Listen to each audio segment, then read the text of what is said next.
Seorang pelajar di Merauke ditangkap polisi usai mencuri sepeda motor. Pelaku ternyata sudah berulang kali melakukan aksi pencurian. Seorang pelajar berusia 15 tahun ditangkap usai mencuri sepeda motor di Jalan Kampung Dombah, Merauke. Polisi yang melakukan pemeriksaan menemukan ternyata pelaku sudah kerap kali melakukan pencurian.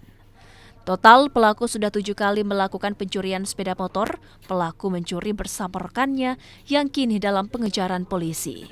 Sepeda motor hasil curian kini disita jadi barang bukti. Sementara pelaku ditahan dengan ancaman hukuman maksimal 7 tahun penjara. Kemudian menangkap pelaku.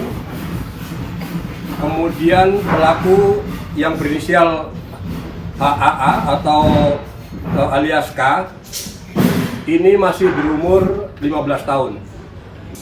Dari hasil interogasi ternyata pelakunya ada 2 orang. Yang satu yang berinisial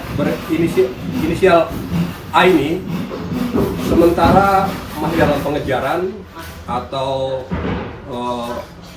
DPO. Jadi sudah dibuatkan daftar pencarian orangnya. Sementara tim Osnal di lapangan sedang melakukan pengejaran.